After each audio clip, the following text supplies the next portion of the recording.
साथियों, ऋग्वेद की इस घटना को बहुत ध्यान से सुनिएगा। वित्रासुर नाम का दानव जो जल का स्वामी बन बैठा था, उसने पूरी पृथ्वी के जल पे अपना कब्जा कर लिया था और जितने भी नदी थे और पॉन्ड्स थे उन सबको वो सुखा चुका था। पूरी धरती पे हाहाकार मच चुका था, पेड़ सूख चुके थे, जानवर भी बहुत ज़्यादा परेशान थे और मरने की हालत में आ चुके थे। नदियों का स्रोत उसने बंद कर दिया था और इंद्रदेव को जब ये पता लगा कि धरती पे जीवन खत्म हो रहा है, इंद्रदेव ने एक बहुत भीषण युद्ध किया वित्रासुर के साथ। लेकिन वित्रासुर इतनी मोटी चमड़ी का था कि इंद्र के व्रज के प्रहार से भी उसको कोई फर्क नहीं पड़ा। इंद्र आखिरकार निराश हताश होकर जब वापस लौटे तो भगवान विष्णु ने उनको कहा कि इंद्र, तुम कर क्या रहे हो? तुम बस बिना सोचे समझे युद्ध में कूद पड़े और निराशा हाथ लेकर वापस आए हो। पहले एक बार ढंग से अपने दुश्मन को पहचानो, स्टडी करो, ऑब्जर्व करो, डीपली एनालिसिस करो कि वो कौन है, कैसा है, क्या करता है और उसका अंत या उसको किस तरीके से हराया जा सकता है। इंद्र इंद्रदेव ने ये बात बहुत ध्यान से समझी और उन्होंने वित्रासुर दानव को बहुत डीपली ऑब्जर्व किया, स्टडी किया। तब उन्हें पता लगा कि उसके पास ये जल का स्वामी बनने की जो शक्ति आई थी, एक ऋषि से आई थी। तो वो पहुंचे उन ऋषि के पास और ऋषि से बोला कि सर, आपने इतनी बड़ी शक्ति उसे दे दी वरदान में और वो जल का स्वामी पूरी धरती पर जल खत्म कर देगा, पूरी धरती नष्ट हो जाएगी। आप मुझे बताइए उसका अंत कैसे होगा? तो स्वामी ने बताया, ऋषि ने बताया कि वो दिन में नहीं मारा जा सकता, रात में नहीं मारा जा सकता, उसे ट्विलाइट यानी कि उसे सिर्फ संध्या में, मध्य में, दिन और रात का जो मध्य होता है, मध्य में उसे मारा जा सकता है। और वो भी किसी शस्त्र अस्त्र से नहीं मरेगा, वो मरेगा तो सिर्फ मेरी हड्डी से ही मरेगा।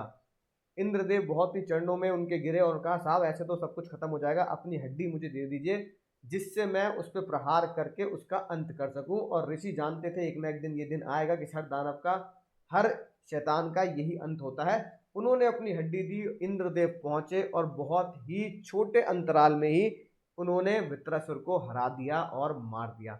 डायरेक्ट कनेक्शन श्लोक नंबर 22 से इसका देखने के लिए मिलता है। जो जो भगवान विष्णु ने कहा था इंद्रदेव को, वही वही ज्ञान और वही विजडम यहाँ अर्जुन के पास भी है।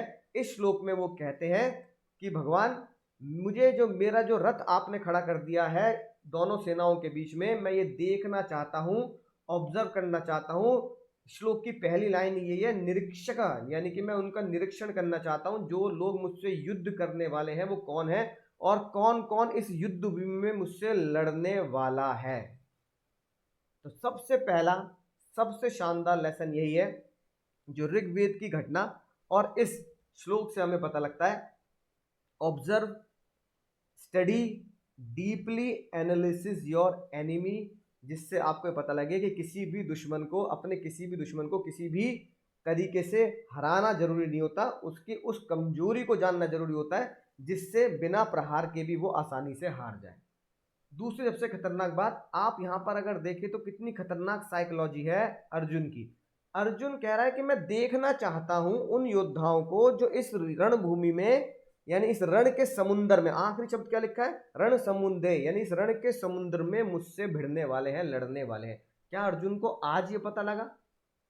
नहीं, उसको पहले से पता है, भीष्म है, द्रोण है, महारथी हैं, खड़े हैं, लेकिन उसको आज पता लगा? नहीं।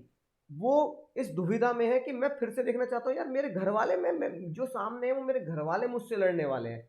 इसका मतलब ये है कि जब आप ऑब्जर्व करेंगे तो कई बार आपको पता लगेगा कि आपका जो कंपटीटर है, आपका जो दुश्मन बने बैठा है, वो कोई पराया नहीं है, वो आपके घर वाले ही आपके दुश्मन बने बैठे हैं, आपके घर वाले ही आपके कंपटीटर बने बैठे हैं। और सबसे खतरनाक युद्ध वही होता है जो दुश्मन से नहीं, अपने घर वालों से लड़ा जाए। दूसरा लेसन ये है कि जीवन आपको कभी ना कभी एक ऐसी परिस्थिति में लेके आएगा साथियों, जब आपको युद्ध करना पड़ेगा, धर्म युद्ध करना पड़ेगा अपने घर वालों के, अपने परिवार के, अपने ही रिलेटिव के अगेंस्ट।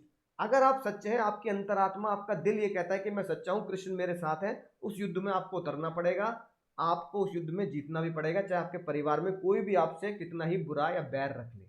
ये बहुत ही मॉडर्न साइकोलॉजी का बहुत ही खतरनाक लेसन मैंने आपको बता दिया कि धर्म युद्ध अगर आपका अपने परिवार से भी है तो लड़ना पड़ेगा। बस आपको ये जानना है कि मैं अपनी जगह पर सही हूं, आपकी अंतरात्मा को ये पता होना चाहिए मैं अपनी जगह पर सही हूं।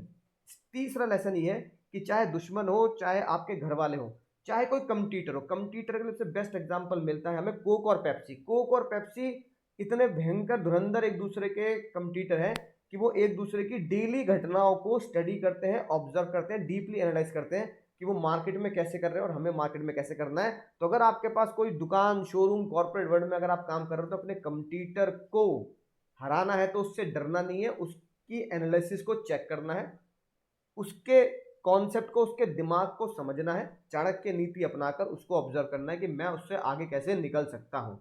और तीसरी सबसे खतरनाक बात, चौथी सबसे खतरनाक लेसन ये निकल के आता है, जब अर्जुन जब युद्ध में खड़ा होकर अपने किसी परिवार वालों को, भीष्म पितामह को देख रहा है, गुरु द्रोण को देख रहा है, तो एक्चुअली में वो उनको नहीं देख रहा है, यहाँ पता लगता है वो खुद को देख रहा है, खुद के रिफ्लेक्शंस को देख रहा है, खुद को आईने में देख रहा है। अब कहीं कैसे देख रहा है सर, आप ये देखिए, जैसे ही वो गुरु द्रोण को देखता है तो अर्जुन के अंदर रिस्पेक्ट, एक हाथ जोड़ने वाला, सर झुकाने वाला भाव जनरेट होता है, यानी अपने अंदर वो जो रिस्पेक्ट जनरेट कर रहा है, अब उसे उस रिस्पेक्ट से लड़ना है कि मुझे अभी रिस्पेक्ट को छोड़कर गुरु द्रोण पे शस्त्र चलाने पड़ेंगे। जब वो भीष्म पितामह को देखता है तो अपने पिता, अपने दादा, अपने वंश के ऐसे महान व्यक्ति को देखता है जिसके बल पर उनका वंश यहाँ तक पहुंचा है और आगे भी आगे चलेगा।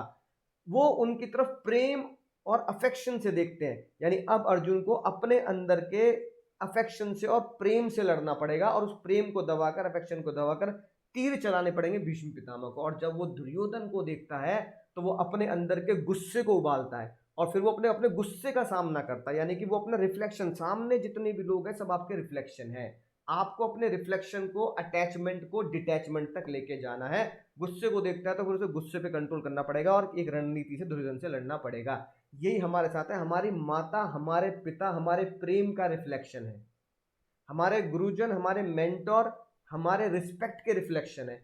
आपके सामने आपके बच्चे हैं तो वो आपके अथाह समुंदर और प्रेम का रिफ्लेक्शन है, आपके बच्चे और आपके माँ बाप। यानी कि हर एक बंदा जिसे आप रोज मिलते हैं, रोज देखते हैं, रोज बात करते हैं, वो आपकी अंतरात्मा के रिफ्लेक्शंस है। इन रिफ्लेक्शंस को कहते हैं अटैचमेंट। और गीता ये कहती है जब आप इन अटैचमेंट से डिटैच होना शुरू हो जाएंगे उस दिन गीता आपको समझ में आने लगेगी और गीता के आप सुनने के पात्र बन जाएंगे।